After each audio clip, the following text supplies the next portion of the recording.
Welcome to the Seller Roundtable e-commerce coaching and business strategies with Andy Arnott and Amy Wees.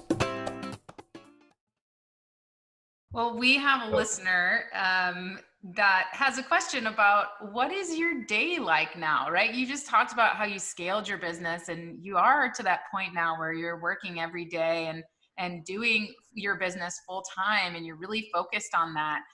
So what is your day like and how does that look? How does it look? Usually I get up at like 5:30, 6 a.m. with the kids as a zombie. My wife's been up taking care of them at night. Get up, give them breakfast, like basically half asleep. My wife gets up, goes to work. She's a nurse. And then immediately my nanny comes and I get to work, right? The morning is my prime time. I'm working. So what am I working on, right? My sales are affected by COVID. I'm selling event and related products, right? It's affected, but it's all good. Why?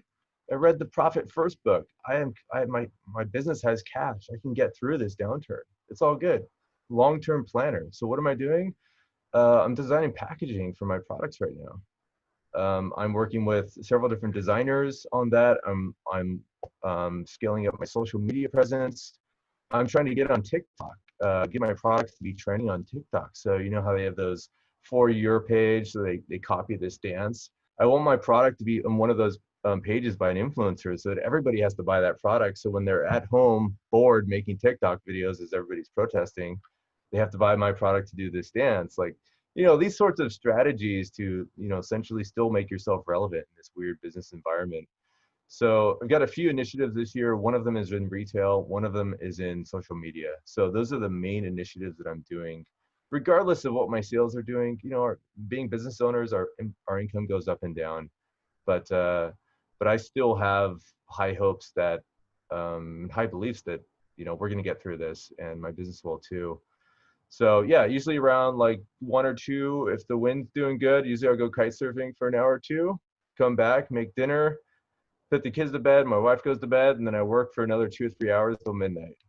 That's my day, pretty much every day, regardless of weekend or weekday. I love that. So let's talk about your strengths and weaknesses. What are your strengths? What are your weaknesses? And how do you work on your weaknesses to overcome them? Yeah, one of my huge weaknesses, I'm like extremely blunt and like almost to the point of being rude. And it's something I had to work on. It's like, hey, you have to be nice to people, Kevin. Like, you can't just tell them, you have to break it easy to them if they don't know what they're talking about. Another weakness is that I have high expectations that everybody else can understand and learn as quickly as I can. And so I'm very forgiving, or I'm very unforgiving when they can't learn as quickly as I expect them to do. So setting my expectations appropriately. 2 main weaknesses. Strengths. One strength that I have is that long-term thinker. So I set, long-term goals. Like I remember reading the 4-Hour Work Week, and it's, there's so many books I've read, but that one just stands out in my mind because it's one of the first that propelled me down this journey. Now, there's really nothing that really exists. I don't intend to get to a 4-hour work week. I'm not sure if I want to be there. We need something to do in life, but that set me down a path of just really persistence and getting shit done. And also, I had this path of getting a work-life balance, and I've achieved that through being an entrepreneur. Be able to go kite surf in the afternoon and work my ass off in the morning and at night. And it's great. So that's been going on for 5 years, like having that goal, long-term goal, and sticking to it. Not just like, hey, yeah, I don't feel like doing it today, and just letting your business dissolve. It's because they're not motivated, or, just they get distracted to something else, to another brand or another, hey, let's do print on demand today. And then they let their other business dissolve. If you're constantly pivoting, you have zero focus, and then you don't get anything done. So that's been really, really helpful to me. What other strengths do I have? Here's another interesting thing. So when I'm in business, there's, Amy, I've taken some of this from you, which is like strategic times to like further your self-development and learn. So, there's different podcasts I'll listen to, or TED Talks. And so, at the end of the day, it's like, okay, cool. After I make dinner, put the computer away. It's like, okay, cool. It's time to relax. Maybe sometimes I'll have a little bit of time that I might actually be conned into watching TV with my wife, right? And so she'll want to watch it. And what do I want to do? I just want to sit and like turn on YouTube and watch a TED Talk, like, or a sit, Yes. right? I know you and I, and even Andy, like we're always like, we can message each other at 2 a.m. and we know that all of us will be up and thinking Yeah, about yeah, something like business related. And it's why we're great friends, because we love this stuff and, yeah, you know, we don't get tired of it. And we wouldn't rather watch TV. Like to us, that's not what it's about, yeah, right? So yeah. I love that about you. So we got to get into ninja tricks, right? What are your ninja tricks? You talked a little bit about the TikTok strategy. I saw a pretty cool video of a certain celebrity wearing your product, and I showed it to my daughter, and she was like, "Oh, wow, amazing!" So give us Okay, your on that ninja one. tricks on promoting products. Ninja tricks. What I are don't know. your favorite tips and tricks on promoting your So, products? so recently I've been really getting in, reaching out to so many different influencers. And one thing that I've learned is that influencers, we all think that we have to pay them, but in fact, or either we have to pay them like an upfront fee, or we have to pay them a commission through which we call like a percentage for a custom link for them to go to our website, and they get a percentage of our revenue. Some of them, if you have an assistant, they can reach out to a mass spread of them and knows how to weed through them. A lot of them, they just feel like important by being a part of a brand, so they do it for free. And so I've been doing that recently, and that's been really cool because it helps them build their audience because they feel like they're exposed to my brand. They're important. They feel important because they're part of a larger brand, and they're getting free stuff, which is really minimal cost. So that's been really cool for me. What else? Ninja trick. One thing that I've done a lot of is, this is on Amazon specifically, is the main image, right? So I am also a photographer. So being able to really experiment and just perfect that main image. Done different case studies where you show like the main page, the search page, and you show yours and you Photoshop it in there and say, hey, pick out which product you think you'd buy, right? That's been great because, again, I've had quite a few copycatters, and it's just so freaking annoying that I can't protect against that. But I'm still trying to put a definitive advantage against myself, because that's what I want, an unfair advantage in everything that I do. So an unfair advantage on having the right photo. Some of these products that I'm selling are really hard to take photos of, believe it or not. So what else? Unfair advantage. Again, I mean, that's kind of the ninja trick in progress right now. I'm going into retail. Now, if you think about how, it's hard to get into retail, some of these big box retailers. So, and I'm like an affluent businessman who speaks English straight up. All of my other Chinese counterparts that are trying to knock off my products, do you think they even have a chance of doing that? Hell no. They don't have even a single chance. So I consider that a ninja trick to pivot into retail. Other ninja tricks is writing my own software to deal with this stuff. I really would rather write my own piece of software rather than buy it. I drive frugality into my business in everywhere that you can. If you have a chance, read the book Profit First. That has totally affected my business in the last 6-8 months. I just paid my tax bill today for like the estimate extension and all that. And it was all allocated. I had the money. There was no surprise. It was all expected. It's all good. That is amazing. Can't stress that enough. That's awesome. Absolutely, Kevin. So something I love to talk about is because, everybody, all the Amazon gurus, all the e-commerce gurus are always talking about, the 7 figures, the Lamborghinis, all that. They never talk about how hard it was to get to where they are. So what were some of and a lot of times they might talk about like some business struggles, but it's very rare that you also hear about like some of the personal challenges. Any like major personal or, business challenges are part of that. If you're an entrepreneur, your business is part of your personal life. Any major issues while you were, either starting or running your business, and maybe that's something that somebody can learn from that? The one that comes to mind is for me is when to become a full-time entrepreneur. So I was talking to a buddy about this, and he gave me this analogy of Batman. There's one of the Batman movies where he's stuck in a cave, and he has this rope hanging down, and you can like climb the side of the cave, right? And so what he'd do is he ties this rope around his waist, and as he's climbing the side of the cave, which is really difficult, and if he falls, he's not going to fall to his death, but he's going to bang his head against the wall as he's saved by this rope, right? And so that was essentially me, working my full-time job remotely as a software engineer and also building my business for the last 4 or 5 years. And it's really held me back in the growth I could have achieved running a full-time business, as my main gig. So what does Batman do to eventually get out of this cave? He removes the rope. He just says, fuck it, I'm going to commit and I'm going to get out of this cave because I know that there's nothing there to save me. So he knows that his life is on the line and he gets out. So that rope was my full-time job, right? It's holding me back. There is weight. It was holding him. It was even that much more weight to carry that rope up around his waist as he's climbing the cave, but it was also there to save him. So that was a serious personal struggle. And luckily my employer solved it for me by just laying me off, and it was great. So it was actually it was a day where they delivered the news to me, and I was like, oh my God, thank God, because I don't know if I could have quit. It was too chill of a job. I could work remote and just manage both things at once. And I remember going to my wife and I was like, oh my God, this might be one of the best days of my life. So yeah, I remember hearing about it, and you weren't sad at all, and that's where I knew. As I told you too, remember I said, hey, this is going to be a blessing. I can tell already because of just the way that you reacted, right? I mean, Totally. sometimes you get these little pushes in life that are, if you don't do it yourself, sometimes it happens for you. It was kind of similar with my job when I finally quit, even though I should have done it years ago. I had a 7-figure app business that if I would have done full time, probably would have been a 8 or 9-figure app business. But Yeah.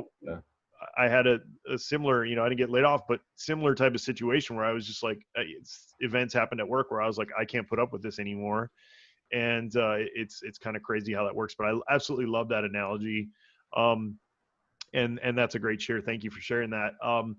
So some other questions that we got from people listening, which is why I love having people, live, is what would you do differently? Like looking back, like if you had to start over again, whether it's e-commerce or whatever it is, that you feel like you wanted to do in the past, like, would you do anything differently in terms of, running your business, starting your business? I assume, quitting your job earlier probably would have been, one of them, but anything else? Yeah, there's one thing that comes to mind. Like most of you have probably watched majority of the Shark Tank episodes. And one of the things that they've always said was like, hey, they'd say, hey, you have all these products, what's the best seller? And then, it's like the 80-20 rule, essentially, right? We've mentioned previously how I had all these SKUs, and I still do have a lot of SKUs, but I'm paring them down. And it's actually been several years that I've known of this 80-20 rule. Essentially, it means that 20% of your products generate 80% of your revenue, and 80% of your products generate 20% of your revenue. And so that was a rule that I knew about, and essentially the sharks say, hey, for the 80% that are generating little revenue, get rid of them. Focus on those 20% and sell them around everywhere, right? So there's a couple different thoughts to it. In my mind, I'm thinking, hey, if I have more products, I look like a more established brand, a more trusted brand. People will come to me for, a lot of stuff. But then it's more difficult to manage. You have to have software, which, helps, but it's still, there's more inventory tied up for all those. There's more money tied up in inventory for all those different products. And it's a cash flow game. It's being a consumer product goods company, it's a cash flow game. So finances are important. So anyways, it's taken me years to actually recognize that 80-20 rule applies to me, and I actually need to take action and to actually do it. So that's been something that I wish I would have done earlier. And so, yeah, when I'm taking my products to retail, I'm taking just those 20% and I'm pushing them to retail. The rest of them, they're basically off my PO sheets, and I don't Yeah. plan to reorder as much. They're still contributing revenue, but in reality, it doesn't make sense to not focus. Yeah, Kevin, I think you made a lot of good points, and we've talked about this a lot because we have the same problem, right? We have like 800 SKUs. So what's been awesome though lately with the only thing awesome probably out of the pandemic is, we've been selling a lot of old inventory that's been sitting that, we've disposed of some, but we didn't have the heart to dispose of some of the other stuff. And we're glad now because some of that stuff's moving, but it's so great because, we're paring down. We're doing the same thing. We're applying the 80/20 as well, and just getting rid of all this, excess inventory, excess SKUs. If you have the systems in place and the staff in place, and you're a fairly large company, having a lot of SKUs probably wouldn't be a big deal. But as a smaller company, less than 5 employees or something like that, the more SKUs you have, the less you can, the harder it is to optimize the listing, to get a good photo, to like do all these basics that are really, really important, that are almost impossible. I mean, that's one of the reasons I built Seller SEO, is because I just couldn't manage it, the way everybody else is. So I'm also like doing the same exact thing, paring down, trying to get really focused. To me, I think the sweet spot for products is like, 10 to 20, maybe. Really, niching down, being the expert in whatever you're doing, right? If you get, niche down enough, or you've created your own product and you have accessories for that product, or complements, complementary products, that's kind of the dream and the ideal, right? Because then you can really laser focus on that. Your persona, who you're selling to, your audience, all that. You can iterate on those products. You can do, products that, like you said, feed off of each other. So, those are two different ways to do it. You can either go wide or go focused. Looking back, I agree with you completely, Kevin. I would have gone way more focused. I also have products that have expiration dates, right? So that's another thing a lot of people don't realize is, if you have products that are either trending type products, or products that have a shelf life, or, can expire, things like that. Those are a lot of things people don't think about. If you buy a product that, like, that's why we started shifting a lot more into like survival office products, things like that, because that never expires, right? People are always going to need those products. So that's another thing to think about is, if you go into a market where you're having, I mean, like grocery, and then grocery is a huge, category right now that a ton of people are jumping into. But what a lot of people don't realize is that's a risky category, because if you are, say in this area, we have a lot of eggs, right? A lot of egg, distributors and wholesalers and things like that around here. But eggs have a shelf life. If all of a sudden there's a new diet out that says, hey, if you eat eggs, it makes you sick and gain weight, and all of a sudden people stop buying eggs, and you've got a warehouse full of eggs that expire in 2 weeks, you're out that money. So that's also something to think about. There's so many little intricacies there in picking products, picking a category, and things like that.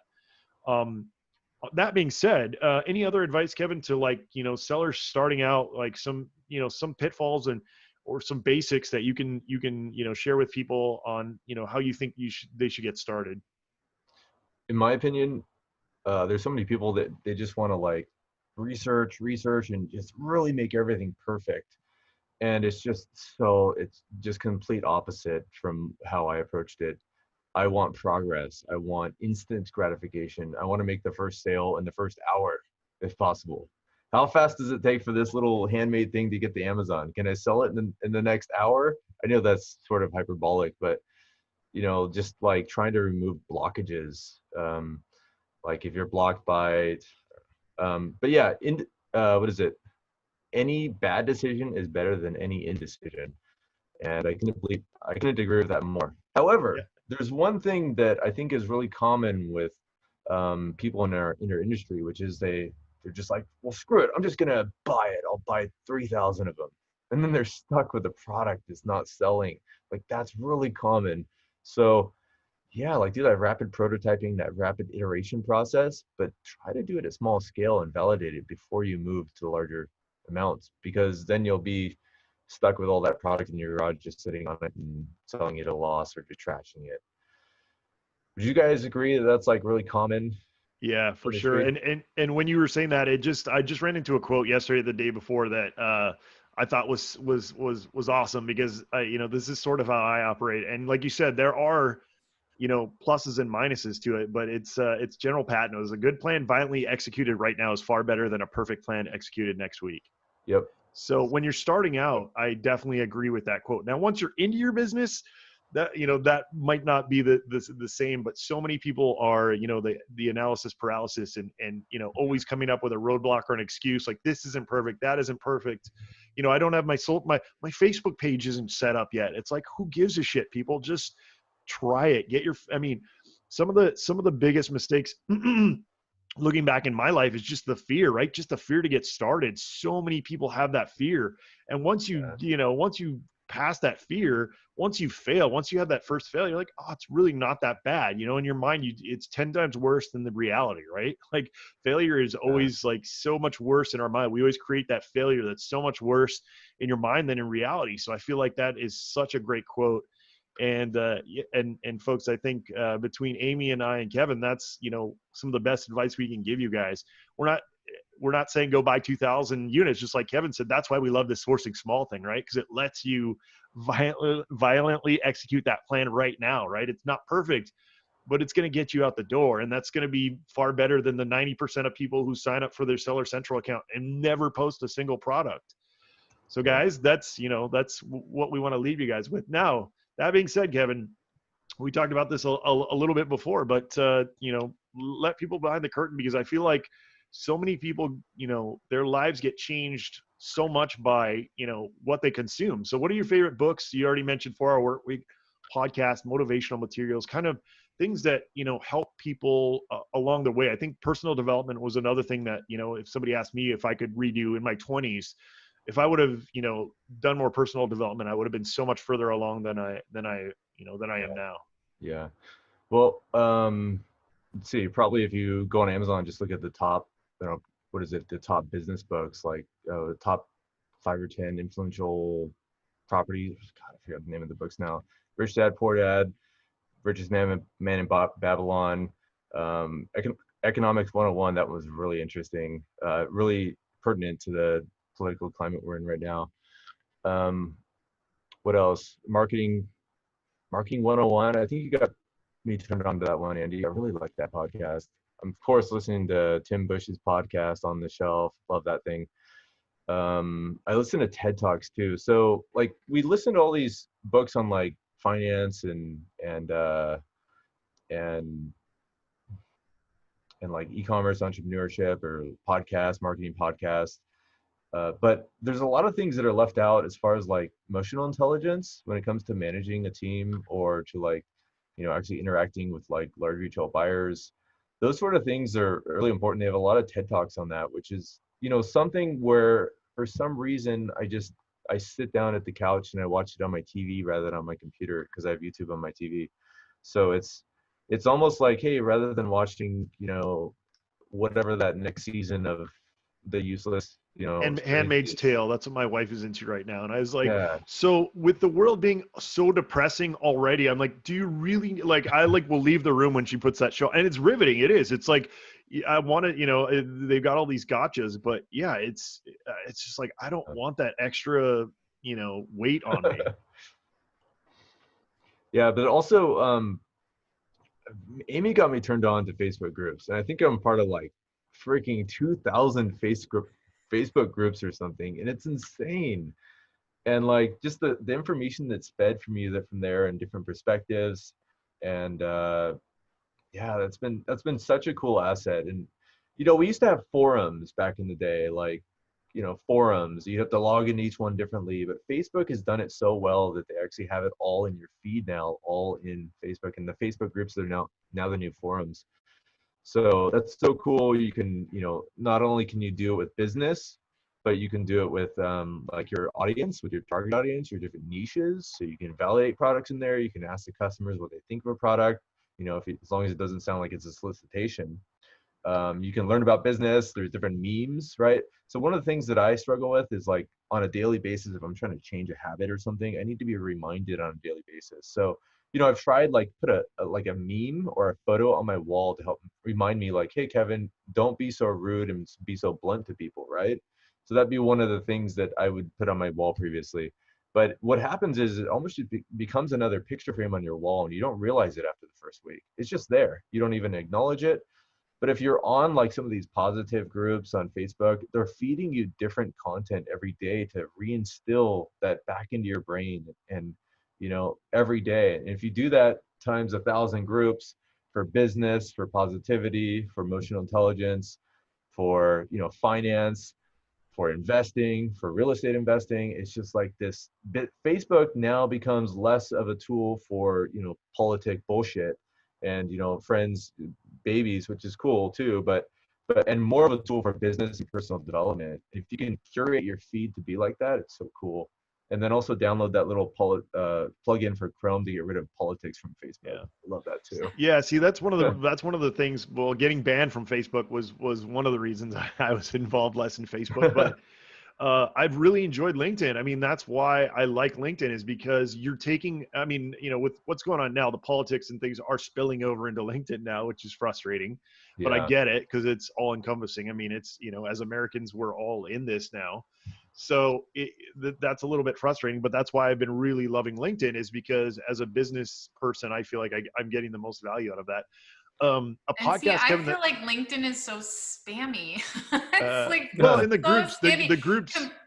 The groups. Yeah. Okay. See, I haven't dabbled that much into LinkedIn groups. So I'm gonna have to get into that more. The groups are pretty pretty spammy. I don't feel like the conversations, like the personal feeds, are that bad. But yeah, I mean, Kevin, one podcast, and everybody else, check this podcast out, is the Life Coach School. I know it seems like a weird, unless you're a life coach, you're like, why would I listen to this podcast? But Kevin, you were talking about like the daily, like the keeping your mind straight and positivity and things like that. If you guys want a great podcast for that, especially during these times, where, there's so much depressing stuff going on. There's so much, negativity. It's such a great, positive message coming out of her. And she's got a ton of great kind of like life hacks on how to keep your mind straight. So check that out, guys, if you haven't yet. Anything else, Kevin? I know you mentioned some great books. I mean, like, Rich Dad, Poor Dad, Amy and I and everybody else who's been on here, I pretty much like that's the Bible, right? So in terms of business. Yeah, I think that this one is really pertinent. If we have a lot of beginners on here, they're like trying to get into, like, let's say they're trying to open an Amazon company. They're likely considering other investments as well, right? They might be considering maybe a real estate investment. As the economy turns down, they might be looking for a deal on buying a business or buying a restaurant that's been freaking overrun by the protesters. I don't know, right? But here's the thing.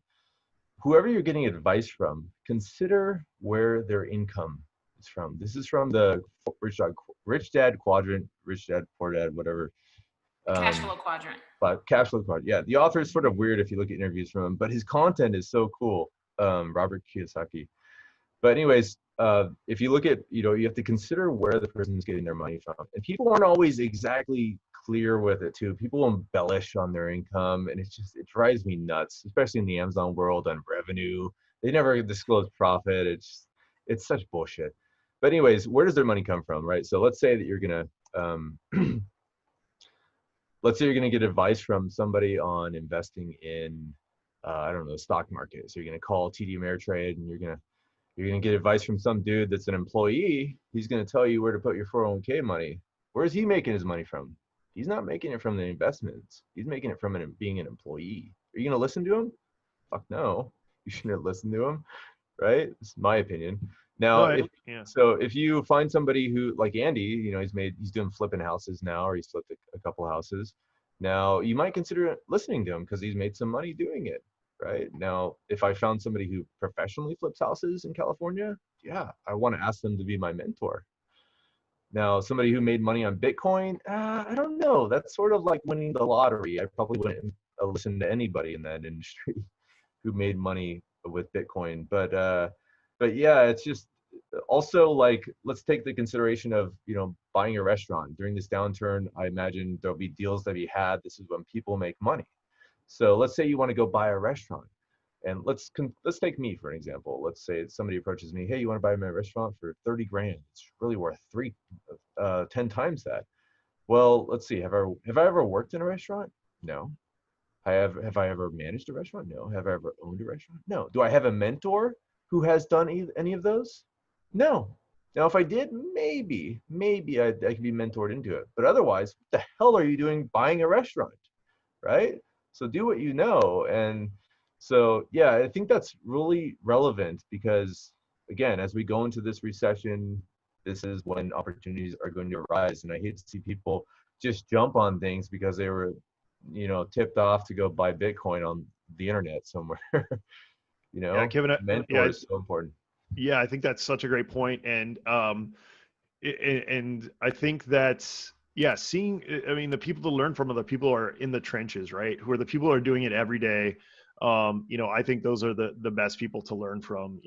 Those are definitely the people to learn from. And I absolutely agree with you that kind of the silver lining to all of this, folks, is if you keep an open mind and you really look around, there's so many opportunities right now. Even though we're in a rough state, there are so many opportunities around, not only to make money, but to help people at the same time. Right. And that's where, I get frustrated and I struggle with being guilty for making money. Right. And it's one of those things that you have to get over. You have to get over being guilty for making money.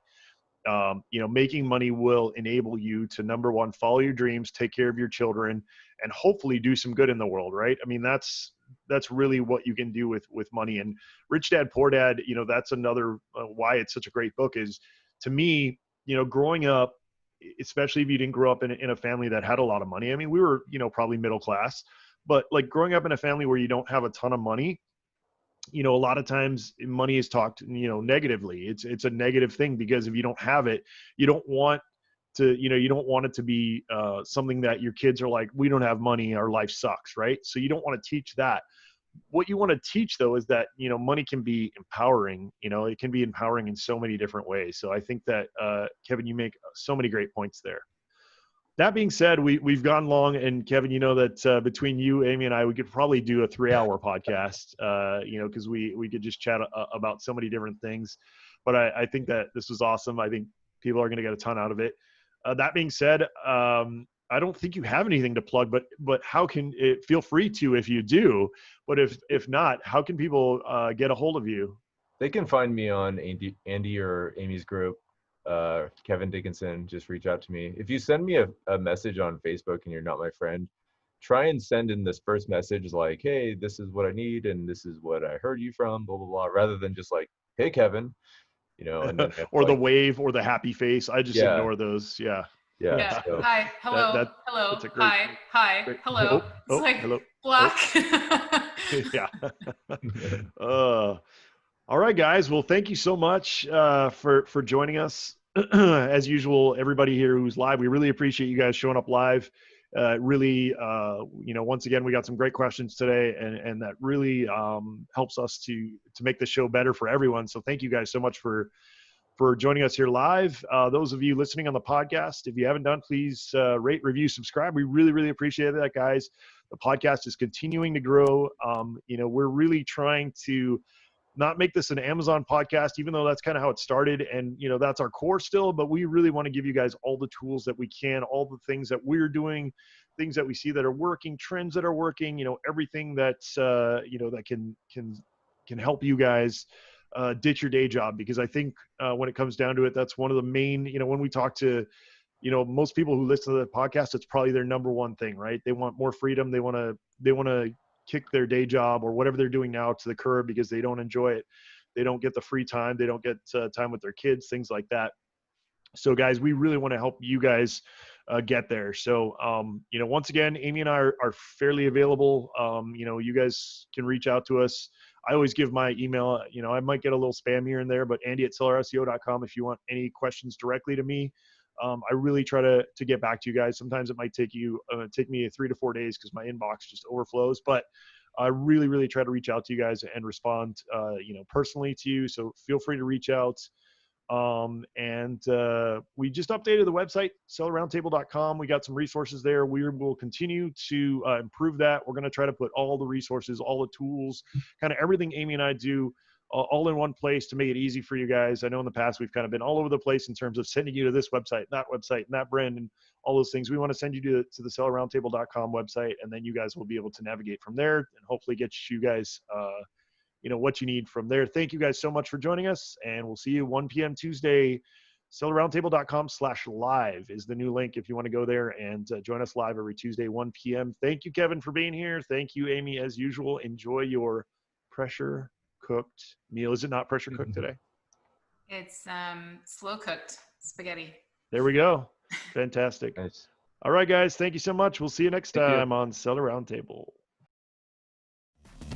Thanks for tuning in. Join us every Tuesday at 1 p.m. Pacific Standard Time for live Q&A and bonus content after the recording at sellerroundtable.com. Sponsored by the ultimate software tool for Amazon sales and growth, sellerseo.com and amazingathome.com.